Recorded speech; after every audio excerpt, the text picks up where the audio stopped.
Hello students. तो बच्चों आज नए चैप्टर में आ गए हैं काइनेटिक थ्योरी। तो उसको करेंगे।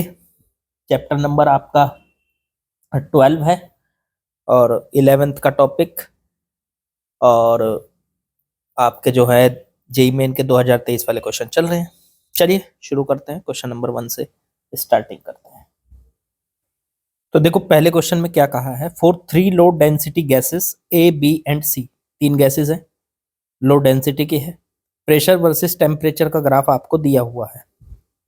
चलो वाई एक्सिस पे तो प्रेशर को रखा है और एक्स एक्सिस पे टेम्परेचर को रखा है। तो देखो 3 ग्राफ बन गए, एक यहाँ से यहाँ, एक आपका यहाँ से यहाँ और एक आपका यहाँ से यहाँ। ठीक, अब ये तीनों ग्राफ में तीनों अलग अलग गैसेस के हैं। अब यहाँ पे क्या कर रहे हैं, आपसे पूछ रहे हैं कि टेम्परेचर कोरस्पोंडिंग टू के पॉइंट, इस के पॉइंट पर टेम्परेचर कितना होगा। और देखो आंसर डिग्री सेंटीग्रेड में दिया हुआ है। चलो एक काम करो, पहले इस के पॉइंट की खासियत जानते हैं कि इस के पॉइंट में खास बात क्या है। तो इस के पॉइंट पर अगर इसको आगे बढ़ाएं यहाँ पे, तो ये हो गया आपका इधर एक्स एक्सिस पीछे की तरफ। इस के पॉइंट की खास बात ये है कि यहाँ पे देखो प्रेशर 0 है। यहाँ पे प्रेशर की वैल्यू क्या है, प्रेशर यहाँ पे 0 है। टेम्परेचर क्या है मुझे नहीं पता, ठीक है, प्रेशर 0 है। अच्छा, किसी गैस का प्रेशर 0 होता है, किसी गैस का प्रेशर 0 होता है, पहले तो ये बताओ कोई भी गैस होगी तो PV is equal to NRT को सेटिस्फाई करेगी। अब उसका अगर हम यहाँ पे प्रेशर 0 रख दे, इसको 0 रख दे, तो ये पूरी टर्म इधर 0 हो जाएगी। एनआरटी, एनआर 0 के बटे में चला जाएगा तो टी भी 0 आ जाएगा। इसका मतलब किसी भी गैस का प्रेशर तब 0 हो सकता है जब उसका टेम्परेचर भी 0 हो। तो इसका मतलब यहाँ पर जो टेम्परेचर की वैल्यू है वो 0 है। लेकिन 0 ये जो निकल के आता है ये तो केल्विन में निकल के आता है। PV is equal to NRT में जो टी आता है ना, वो हमेशा केल्विन में निकल के आता है, डिग्री सेंटीग्रेड में नहीं निकल के आता। तो आंसर आ गया 0 केल्विन। लेकिन हमें इसको किस में बदलना है, हमें इसको सर, ये तो 0 केल्विन आया और हमें बदलना किस में है, इसको डिग्री सेंटीग्रेड में, क्योंकि ऑप्शन सारे डिग्री सेंटीग्रेड में दे रखे हैं। तो केल्विन को डिग्री सेंटीग्रेड में बदलने के लिए क्या करते थे, याद करो। तो डिग्री सेंटीग्रेड और केल्विन के बीच में एक रिलेशन होता था, टी सी टी के बराबर केल्विन में टेम्परेचर जो होता है वो सेंटीग्रेड में टेम्परेचर में 270 ऐड कर दो, 273। ठीक है, इसको ऐड कर दोगे तो ये जो टेम्परेचर है केल्विन में बदल जाएगा। अब डिग्री सेंटीग्रेड 0, अब केल्विन में टेम्परेचर कितना दे रखा, 0, यहाँ पे रख दो उठा के 0, तो 0 बराबर टीसी आ गया 273। टीसी की वैल्यू निकालेंगे तो इधर जाके ये माइनस का 273, ये डिग्री सेंटीग्रेड में आ चुका है। मतलब 0 केल्विन किसके बराबर होता है, 0 केल्विन लिख लो या फिर उसको माइनस का 273 डिग्री सेंटीग्रेड लिख लो। तो आंसर तो दोनों है, लेकिन ऑप्शन में क्या है, ऑप्शन में है माइनस का 273 डिग्री सेंटीग्रेड बच्चों। तो बिल्कुल आसान सा सवाल था, पहला ही सवाल बिल्कुल आसान। चलो अगले क्वेश्चन में चलते हैं। चलो अगले सवाल में आते हैं। इसमें दिया है इन्होंने, a bicycle tyre is filled with air with pressure 270 kilo pascal. 270 kilo pascal का इसका प्रेशर है, के को मैं स्मॉल बना देता हूं। ठीक है, इसे कह दो P1 पहला प्रेशर। एट टेम्परेचर कब है ये, जब उसका टेम्परेचर 27 डिग्री सेंटीग्रेड है। तो 27 डिग्री सेंटीग्रेड पे उसके टायर के अंदर का प्रेशर कितना है, 270 किलो पास्कल। लेकिन हम यहाँ पे टेम्परेचर किस में यूज करते हैं, हमेशा केल्विन में। तो इसे केल्विन में बदलने के लिए क्या करोगे, 27 में 273 ऐड कर देंगे तो ये हो जाएगा 300 केल्विन। चलो ठीक है। अब इन्होंने पूछा था approximate pressure in tyre when temperature increases to 36 degree centigrade. अब अगर हम टेम्परेचर को 36 डिग्री सेंटीग्रेड कर दें, मतलब 36 प्लस 273, तो ये आ गया 309 केल्विन। 309 केल्विन कर दे तो उस टाइम पे प्रेशर कितना होगा, ये पूछा है। तो देखो P1 दिया है, T1 दिया है, T2 दिया है, P2 पूछा है। अच्छा एक बात बताओ, एक बात तो आपको यहाँ पे सीधे सीधे से पता है कि बाईसाइकिल का जो टायर है ये टायर है, उसमें जब हवा भरेंगे तो उसका जो वॉल्यूम है वो तो फिक्स है ना। ऐसा तो है नहीं कि वो फूल के जो है वो बहुत बड़ा हो जाएगा या उसका वॉल्यूम बहुत ज्यादा बढ़ जाएगा, ऐसा कुछ नहीं है। तो इसका जो वॉल्यूम है वो फिक्स है, कांस्टेंट है। जब ये कांस्टेंट होगा तो PV is equal to n R T के अकॉर्डिंग सोचो कि वी कांस्टेंट है, एन और आर कांस्टेंट है, तो पी प्रोपोर्शनल टू टी आ गया, मतलब प्रेशर टेम्परेचर के प्रोपोर्शनल है। तो हम यहां से लिख सकते हैं P1 बटे P2 बराबर T1 बटे T2। तो अगर मेरे को यहाँ से P2 की वैल्यू निकालनी है तो वो आ जाएगी आपकी T2 बटे T1 इंटू में P1। अब यहाँ पे सबकी वैल्यू रख लो, सबकी वैल्यू है मेरे पास। T2 की वैल्यू कितनी है 309 बटे T1 की वैल्यू 300 इंटू P1 की वैल्यू 270 किलो पास्कल। ठीक है, अब इससे एक जीरो से एक जीरो गई, 3 से इसको काट लो। हाँ, और अब रह गया ऊपर ये 10 रह गया, इसकी मल्टीप्लाई कर लो। अब इसकी मल्टीप्लाई कर लो, 9981, अब 1 हो गया, 81 हो गया, 27 और बटे में 10 रह गया, एक जीरो रहती ना, 10 रह गया, ये आ गया 278.1। अप्रोक्स में देखो तो 278 दे रखा, इसका आंसर बस करेक्ट है, option number C is correct बच्चों। चलो आगे बढ़ो। चलिए बच्चों थर्ड क्वेश्चन में आते हैं। इसने दिया a flask contains hydrogen and argon. एक फ्लास्क के अंदर हाइड्रोजन और आर्गन दो टाइप की गैसें हैं, इन रेशो 2:1। उनका रेशो दे रखा है 2:1, बिल्कुल ठीक। बाय मास, मास का उनका रेशो दे रखा है, मतलब आर्गन का मास और हाइड्रोजन का मास, उनका रेशो दे रखा है 2:1। Okay. Temperature of mixture is, mixture का टेम्परेचर 30 डिग्री सेंटीग्रेड।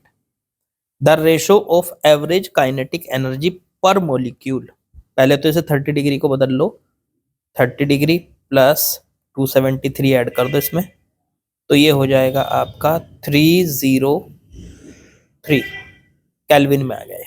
चलो अब इन्होंने पूछा ratio of average kinetic energy per molecule of the two gases. अच्छा पहले तो मैं आपको एक फॉर्मूला याद दिलाता हूं, किसी भी गैस की एक मोलिक्यूल की एवरेज काइनेटिक एनर्जी का फॉर्मूला क्या होता है, के एवरेज, वो होता है 3/2 के टी। के है यहाँ पे आपका कांस्टेंट, बोल्ट्जमैन कांस्टेंट, और टी है यहाँ एब्सोल्यूट टेम्परेचर, मतलब टेम्परेचर केल्विन में रखना है, एब्सोल्यूट टेम्परेचर, और के है बोल्ट्जमैन कांस्टेंट। अच्छा ये देखो, किसी भी गैस के काइनेटिक एनर्जी एक मॉलिक्यूल की है, ये है average kinetic energy of A molecule, एक मॉलिक्यूल की एवरेज काइनेटिक एनर्जी है ये, तो वो कितनी है 3/2 के टी। टी क्या है यहाँ पे एब्सोल्यूट टेम्परेचर। चलो अच्छा एक बात सोचो, एवरेज काइनेटिक एनर्जी मास पे तो डिपेंड ही नहीं कर रही, मास चाहे कम हो ज्यादा हो, एटॉमिक वेट का भी यहाँ पे कोई रोल नहीं है, तो ये तो मास से और उससे इंडिपेंडेंट है। अगर मान लो हम हाइड्रोजन की काइनेटिक एनर्जी निकालेंगे तो उसके लिए भी फॉर्मूला 3/2 के टी लगाएंगे, और आर्गन की अगर निकालेंगे तो भी 3/2 के टी लगाएंगे। अब टी टेम्परेचर दोनों का सेम है, और इनका रेशो करेंगे तो ये कटेगा, ये भी कटेगा, टी से टी कटेगा, ये तो 1:1 आ गया आंसर। तो 1 आ रहा आंसर, 1/1 तो 1 ही होगा ना, तो आंसर 1 आ रहा है। ये तो average kinetic energy per molecule जो है वो मास पे डिपेंड नहीं करती, एटॉमिक वेट पे भी डिपेंड नहीं करती, और उनके मासेस पे भी डिपेंड नहीं करती। इसके लिए तो ये सिर्फ टेम्परेचर पे डिपेंड करती है। ठीक है, तो टेम्परेचर वाला फॉर्मूला, अब टेम्परेचर दोनों का सेम है 30 डिग्री, तो जब दोनों को डिवाइड करेंगे 310 303 बटे में 303, तो 1 ही आ जाएगा। तो बिल्कुल आसान था ये। चलो आगे बढ़ो। चलिए बच्चों अगले सवाल पे आते हैं, ये भी एक आसान सा ही सवाल है। RMS speed of oxygen molecule, oxygen molecule की आरएमएस स्पीड, पहले तो आपको याद दिलाऊं किसी गैस की आरएमएस स्पीड का फॉर्मूला क्या होता था।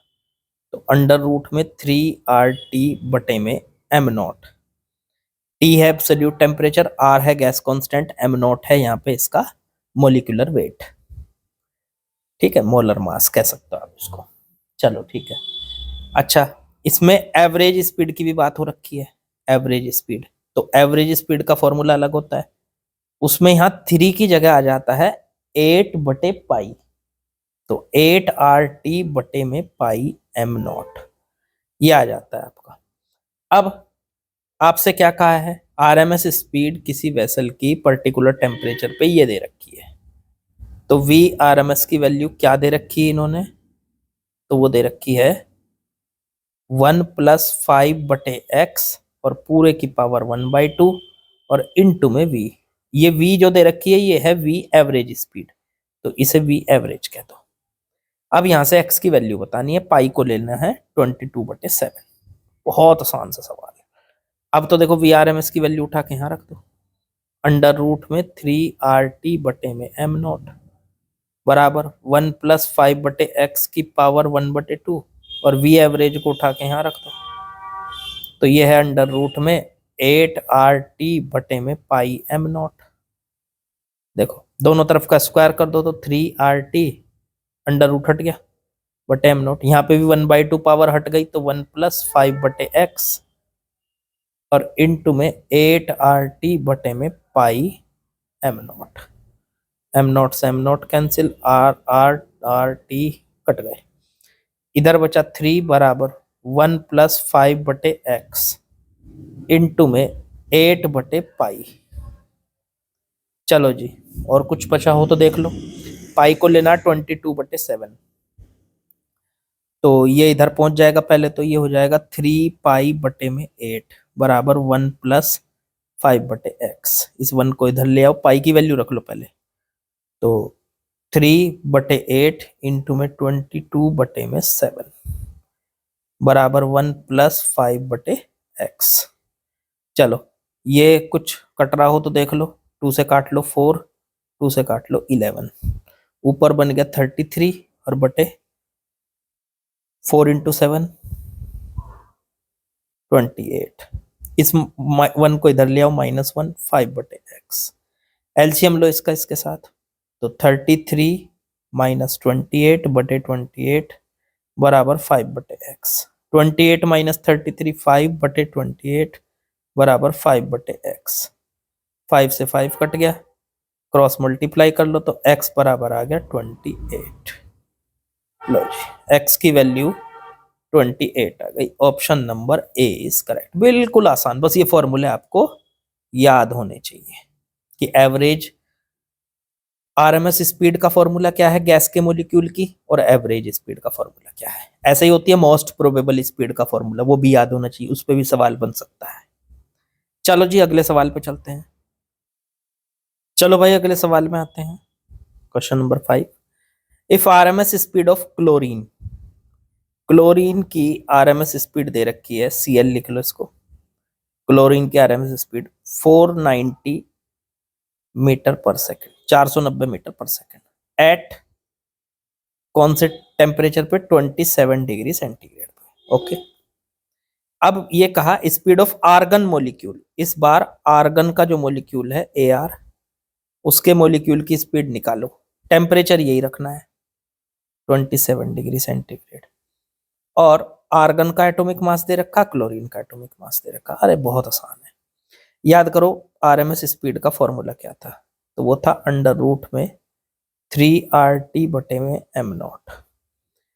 तो अगर आप यहां से देखोगे तो टेम्परेचर तो दोनों का सेम है, T, R कांस्टेंट होता है, 3 भी कांस्टेंट होता है, तो आप यहां से सीधे कह सकते हो V r m s proportional हो गया inversely proportional to M naught, मतलब उसकी जो मोलिकुलर एटॉमिक मास है उसके इनवर्सली प्रोपोर्शनल हो गया। अगर मैं यहां से अब V r m s chlorine का निकालूं, भाई आप एक चीज तो पता है ना आपको, A प्रोपोर्शनल टू A1/B, इसको आप A1/A2 बराबर B2 बटे B1 लिख सकते हो। तो उसी के हिसाब से क्लोरीन की वेलोसिटी बटे फिर लिख सकते हो आर्गन की वेलोसिटी बराबर, उल्टा कर दो इसको। अब मॉलिक्यूलर वेट किसका उल्टा हो जाएगा, तो आर्गन का, और बटे मॉलिक्यूलर वेट किसका, क्लोरीन का, और फिर पूरे के ऊपर अंडर रूट। अब यहां से इसको सॉल्व कर लो। क्लोरीन की वेलोसिटी 490 दे रखी है, आर्गन की पूछी है, बराबर मॉलिक्यूलर वेट आर्गन का कितना दे रखा है 39.9 AMU, ठीक है ना। और इसका कितना हो जाएगा क्लोरीन का, तो 70.9 AMU में दे रखा है। ये बेसिकली ये एक मॉलिक्यूल का मास है, अगर इसी में ग्राम से मल्टीप्लाई कर देते हैं तो ये मोलर मास बन जाता है। तो यही है मोलर मास, दोनों मोलर मास यही है बस। ऊपर भी मान लो ग्राम में आ गया, नीचे भी ग्राम में आ गया, तो ग्राम से ग्राम कट दे रखा है ये एएमयू में। लेकिन अगर हम एएमयू को हटा के ग्राम लगा दे तो यही मोलर मास बन जाएगा इसका। तो अब इसको सॉल्व कर लो, ये इससे कटेगा और फिर इसका अंडर रूट कर लो। तो ये आ रहा है आपका, सॉल्व कर करा के मैं जरा उससे करके देख लेता हूँ कितना बैठ रहा है। तो ये आ रहा है आपका 1/1.33 ये बैठ रहा है। अब इसकी क्रॉस मल्टीप्लाई कर लो तो VAR बराबर इसकी मल्टीप्लाई करेंगे 490 इंटू 1.33 कर देंगे तो ये आ जाएगा भाई 651.7 मीटर पर सेकेंड। ये आर्गन की स्पीड आ गई। ऑप्शन चेक करो, ये है option number C is correct. तो बिल्कुल आसान सा सवाल था, आसानी से कर लिया हमने, और आई थिंक आप सभी को बढ़िया से समझ में आया होगा। प्रैक्टिस करते रहिए। अब जल्दी बस ये चैप्टर रह रहा है, इसके बाद एक और चैप्टर करेंगे अपना SHM वाला, और फिर उसके बाद नीट वाले क्वेश्चंस लगाएंगे बच्चों। तो लाइक शेयर सब्सक्राइब कमेंट करने के बाद और प्रैक्टिस को जारी रखो अपनी, लगातार करते रहो, पढ़ते रहो। ओके बच्चों, कल मिलते हैं।